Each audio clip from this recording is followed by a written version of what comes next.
তেতিয়া এগৰাকী কৰ্মীয়ে মাননি পাইছিল মাত্ৰ 175 টকা আৰু সহায়িকা এগৰাকীয়ে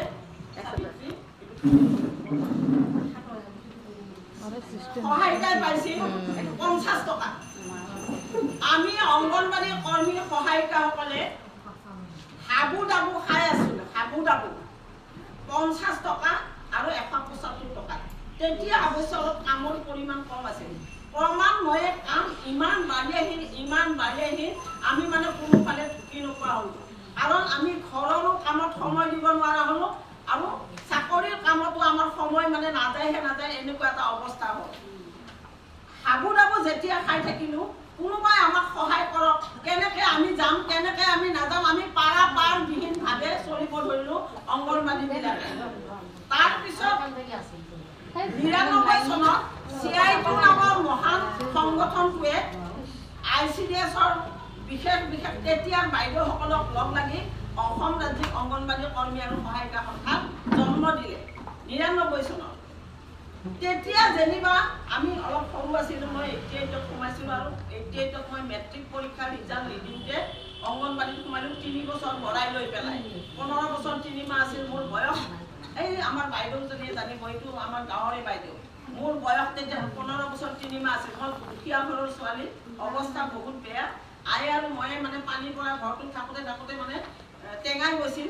সেইকাৰণে কিবা কৰি মানে এটা চাকৰি লাগে, মোৰ ঘৰটো ভাল কৰিম, এনেকুৱা কাৰণে সেই সময়তে ICDS আমাৰ ৰংজুলিত আহিছিল আৰু এজন ভিনদেউৰ সহযোগত মই 15 বছৰ 3 মাহটো মানে ভিনদেউৰ পৰামৰ্শ দিছিল যে 18 বছৰ নহ'লে তই ICDSত সোমাব নোৱাৰ।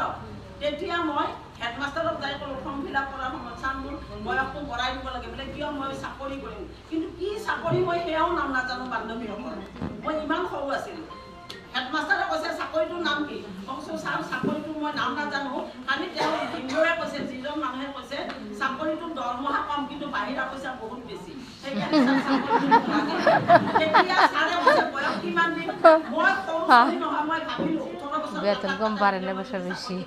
তেতিয়া মই 19 বছৰ বঢ়াই দিলোঁ। তাৰপিছত মোৰ আয়ে বহুত মানে একো নাজানে, পৃথিৱীখন মোৰ আয়ে চিনি নাপায়। আই বুকুতে ডাঙৰ হৈ মই এইখিনি হৈছোঁ। গতিকে ময়ো বেছি ৰচিদাহঁতৰ নিচিনা নাজানো, মানে সাধাৰণ অলপ জানো আৰু। গতিকে আই বুকুত থাকি যিখিনি শিকিছোঁ অসম ৰাজ্যিকৰ আছোঁ যদিও এতিয়া কোনোবাই পৰিচালনা কৰিছে, পৰিচালিত হৈছোঁ, কাৰোবাক পৰিচালনা কৰিছোঁ, কিন্তু নিৰ্বিঘ্নে আৰু ভয় ডৰ নোহোৱাকৈ, লাজ নোহোৱাকৈ। গতিকে CITয়ে আমাক যেতিয়া লগ দিলে তেতিয়া আমি CITৰ লগতে আছোঁ। CITৰ লগত থাকি আমি আজি ইন্দিৰা, আজি ৰচিদাই যে কথা ক'ব শিকিছে, CITৰ লগত বেনাৰখনতে শিকিছে। CITয়েও বহুত শিকালে আমাক। এতিয়া এটা সময়ত চাওক বান্ধৱীসকল, আমি আমাৰ ধুবুৰীৰ যি উপদেষ্টা হবিয়ে যিখিনি কথা কৈছে, ভাল কথা কৈছে যে মই পাহৰি গ'লোঁ কথাটো, এওঁ কথা পাতি আছে। আচ্ছা, যিয়ে নহওক, আমি মানুহ হিচাপে আমি খাই বৈ ভালকৈ থাকি আমি মংগল গ্ৰহত ঘৰ বিচাৰিব খোজা নাই। আমি আমাৰ নিজৰ ঘৰটোতে দুবেলা দুপৰীয়া খাই মতা কাপোৰেৰে আমি জীৱন নিৰ্বাহ কৰিবলৈ বিচাৰোঁ। আৰু মোৰ ল'ৰা ছোৱালীকেইটাক ভাল স্কুলত দিব নোৱাৰিলেও বেয়া স্কুলতো নিদিব মোৰ মন যায়। বেলেগৰ ল'ৰাটো ডক্টৰ ইঞ্জিনিয়াৰ কৰিছে, মোৰ ল'ৰাটো সাধাৰণতে যদি মাষ্টাৰ নহয়, প্ৰতিটো মাকে ভাবে। আৰু তেনে বহু মাক অংগনবাদী। গতিকে আমাৰ যিহেতু মাননীয়ে নোজোৰে, CITৰ লগত যিহেতু আমি লগ হৈছোঁ, আমাৰ বাইদেউসকলে লগ হৈছিল, যেতিয়া আমিও লগ হৈছোঁ, আপোনালোকক লগ হৈছে। CITৰ লগত লগ হৈ আমি তেতিয়া মনমোহন সিঙৰ দিনত আমি 1500 টকা পালোঁ, তাৰপিছত ক্ৰমান্বয়ে আমি 3000 পালোঁ, তাৰপিছত 5000 পালোঁ। আৰু অসমৰ চৰকাৰখনে আজি বিজেপি চৰকাৰ মানে হিমন্ত বিশ্ব শৰ্মাৰে বিজেপি এটা দল, হিমন্ত বিশ্ব শৰ্মা এটা মানুহ। আমি কিন্তু হিমন্ত বিশ্ব শৰ্মাক সন্মান নকৰোঁ, তেওঁ বহা আসনখনকহে আমি সন্মান কৰোঁ। এইটো কথা আপোনালোকে ভিডিঅ' কৰি যদি ভাইৰেল কৰে, জয়মতীয়ে ভয় নকৰে। হিমন্ত বিশ্বক সন্মান নকৰোঁ, তেওঁ বহা আসনখনক মুখ্যমন্ত্ৰীৰ বাকী এই ধাপেৰে CITয়ে আমাক শিকাইছে আগবাঢ়িবলৈ, আমি আগবাঢ়িছোঁ। কি অপৰাধ কৰিছিল অসমৰ 1,21,000 অংগনবাড়ী কৰ্মী সহায়িকাই? কি অপৰাধ কৰিছিল? আজি তেওঁলোকে নাৰী সবলীকৰণৰ গুণ গায়, নাৰী সবলীকৰণৰ মিটিং কৰে, ৰাজকোষৰ পৰা জাপে জাপে পইচা ওলাই নাৰী সবলীকৰণ কৰে। এইসকল নাৰীৰ কথা কি চিন্তা কৰিছে? কৰিছে যদি CITয়ে কৰিছে, মই মুক্ত হস্তে ক'ব পাৰিছোঁ। CITৰ বেনাৰ সংগ্ৰহ লজ্জাৰ কথা নহয়, কিন্তু CITয়ে বহু নাৰীক চকু মেল খুৱাই দিছে। সেইটো কথা অনুভৱ কিয় নকৰে, অনুধাৱন কিয় নকৰে? আজি গতিকে মই মুখ্যমন্ত্ৰী হিমন্ত বিশ্ব শৰ্মা সিদিনাখনলৈ ভাল পাই আছিলো। ময়ো জাতে পাতে এগৰাকী হিন্দু ছোৱালী, জাতে পাতে এগৰাকী হিন্দু ছোৱালী।